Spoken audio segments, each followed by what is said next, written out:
Candace Owens is on the scene again, and this time she's in trouble. She's been let go by the Daily Wire for a lot of controversial comments that she said. Now, we know that she's made a name for herself being very controversial about the black community and saying all kinds of egregious things. But this time, she says some things about the wrong group, and she's been sent packing now. So a lot of people's been weighing in. Her face has been plastered all over social media and all over the world news. Everybody's commenting on this Candace Owens situation. But two people from the black community, that would be Umar Johnson and Tariq Nasheed, they both have chimed in.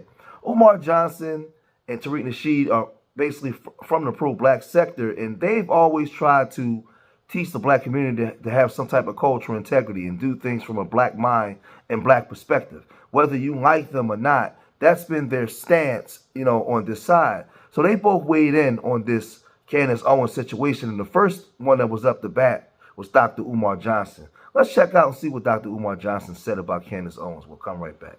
Okay, one thing you have to understand, the white power structure, through the government or through the corporate structure, they find influential Negroes and they buy them out in order to change the level of consciousness in black America. Candace Owens was sponsored by the white power structure so she could begin to dilute the black first narrative. Candace Owens and Jesse Lee Peterson, these kind of Negroes, these types of Negroes are found and funded. They are found and funded in order to distract from the narrative. See, you have to understand something. Intellectual confusion is the enemy of mass organization, Brother Robert. So we heard what Dr. Umar Johnson had to say. But we already see her pivot where she's trying to come over into the black sector where she can grift the black community, because we know that the black community is more forgiving than anybody on the planet. We'll forgive you for anything. With all the egregious things that she said, she knows that she can come over and there'll be a group of black people that will follow her. So we see her going on to the Breakfast Club and making her trips to all these different black stations, Joe Buttons. She went to these places. She knows where to go, well, where she'll get soft shoe answers and she won't be pressed the way that other groups will press her. So we already see the pivot, but Tariq Nasheed took it a step further. He spoke on this situation and he really dug in on it and went ham. Let's look at what Tariq Nasheed had to say about Candace Owens. All home girl, Miss Candace Owens. Candace Owens, man, Candace Owens has been out here she's been sounding kind of woke lately. And it was shocking a lot of people. She was going on these black platforms. She went on Joe Budden's podcast. She went on the Breakfast Club. And for a bedwench, some of her verbiage has been kind of sounding like ours a little bit, just a little tinge of it. She's kind of leaning to some of our wordplay. Now, she's still a mammy now. Let's be clear. She's still a mammy. But she's kind of pivoting a little bit. She was pivoting, and a lot of people were like, okay, where's this coming from? Where's this pivoting coming from?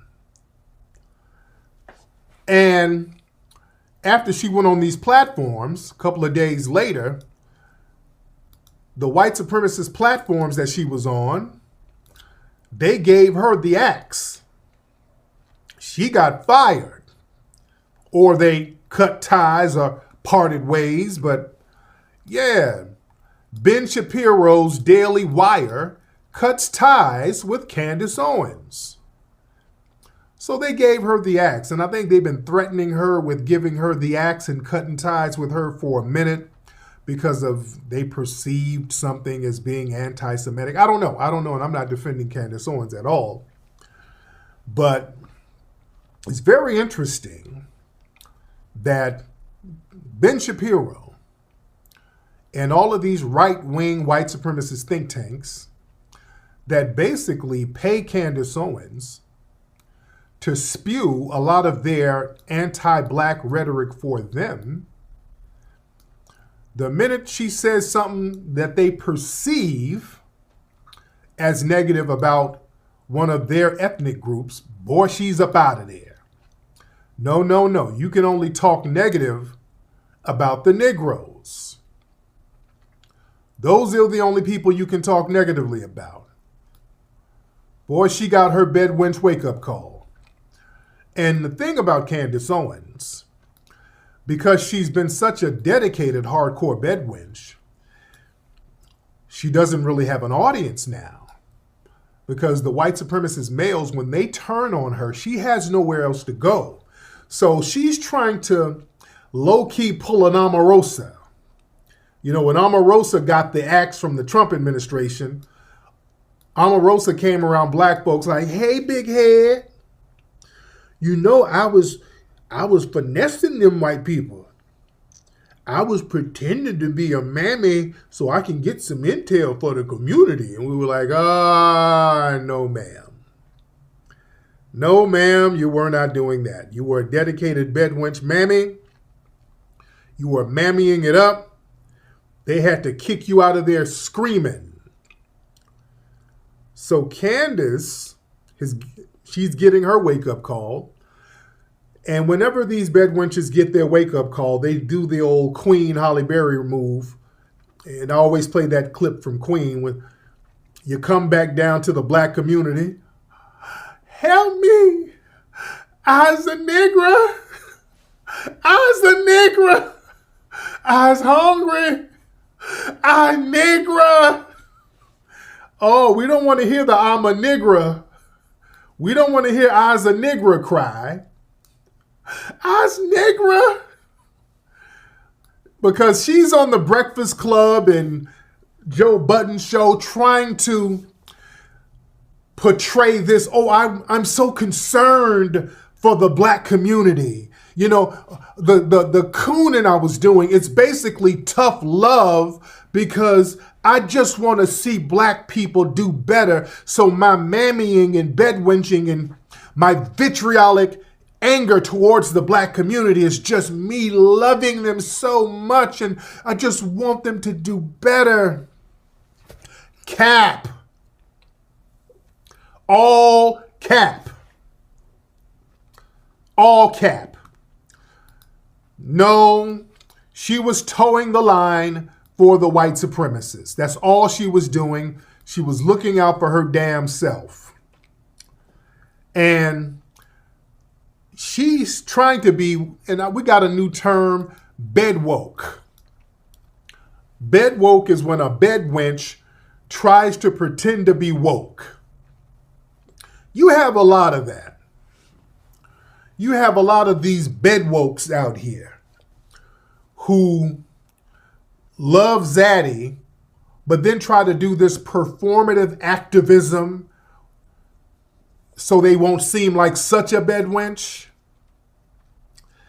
And this woman could care less about black society because Candace Owens has sat up here and justified every police killing of a black person.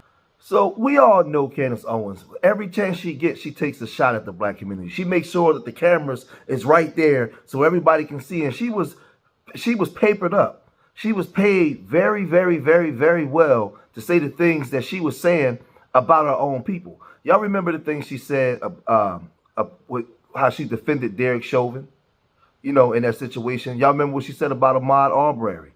Y'all, I mean, so many different black people that was gunned down or harmed. She always found a way to say that it was our fault. And it's funny because she was papered up by these groups. They allowed her to go on there and say that. But the minute she said something about those other groups that they didn't like, man, they sent her packing on an extended vacation. She got to go. She got to go. So now they had this term bed woke. So now they're saying that she's bed woke. But y'all remember at the end when Tariq went on to actually double down on some of the things he was saying. Y'all remember he said this? Woke is when a bedwench tries to pretend to be woke. You have a lot of that. you have a lot of these bedwokes out here who love Zaddy, but then try to do this performative activism so they won't seem like such a bedwench. And this woman could care less about black society because Candace Owens has sat up here and justified every police killing of a black person. Well, see, this is the thing with Candace Owens. If some of y'all is not familiar with her, if y'all don't believe me, let's look at this clip of Candace Owens and, you know, and her and all her splendor and her delight, talking trash about the black community and talking down on black people. Check this out. This is Candace Owens at her finest. Pelosi yesterday said, quote, "Thank you, George Floyd, for sacrificing your life for justice." She also said, quote, that his name will always be synonymous with justice. George Floyd's name will always be synonymous with justice. You have got to be kidding me. And don't tell me it doesn't matter. It does matter. This is the most important part, that he is now becoming synonymous with justice. Let me remind you guys, I've done it before, right? When the media was spinning all the lies and the media first came out and they said, oh, George Floyd was just getting his life together. He moved to Minnesota. He got released from prison in 2014. He was just getting his life together. You remember that? Do you guys remember that media depiction of St. George, who was just doing things for kids and just loved the kids and really was trying to set a good example and was just getting his life together? Until I reminded people of what his actual record was, because it became apparent to me that there was a reason that they were not producing the police footage, because they wanted to make sure that the lie was perpetuated around the world and repeated over and over again before the truth could get up from bed and put its shoes on. If the crazy part about it is, this woman was actually serious when she was saying that. Now, I've seen clips of people that's gotten taken down by the police, and sometimes it's justifiable, sometimes it's not. But the situation with Tariq Shovin, we all sat and watched a man handcuffed with the police knee on his neck. At that point, when he was handcuffed and the man had his knee on his neck with his hand in his pockets for that long, it didn't matter what his police record was. It didn't matter what he had in the system. And Candace Owens ought to be ashamed of himself. And the black community ought to be embarrassed to even allow her to even come on certain platforms to even talk after we witnessed her saying that foolishness. We all saw it. There was no resisting of arrest. He was handcuffed, laid down on the ground. All the police stood around and watched. Everybody stood around and watched. At some point, after about a minute or 2 minutes, nobody thought to go in and stop it. And she felt justified in going on her show and speaking that way. And all these other groups that fund her didn't have no problem with her speaking like that. But the minute she said something about them that they don't like, they got rid of her ass. They got rid of her. She even said, what's the woman down there in Louisville, something, the girl that was killed in the house when the police shot into the door because her boyfriend, Breonna Taylor. She even said the situation with Breonna Taylor, she has some very disparaging things to say about Breonna Taylor. Ahmaud Arbery. Man, listen, now all of a sudden she's trying to make her pivot over into the black sector. Everybody's coming over into the black sector because they see the money that could be made over here. And this is, man, listen, we being played. Don't let that bad woman come over here, man. Don't let her come over here. We gotta start standing at the door and telling certain people that they can't get in. But I'm gonna cut this video short here, man. Leave your comments in the comment section. Let me know what you guys think. Subscribe to Street Media TV. Hit that like button. And remember, I love y'all. Till the next time. Peace.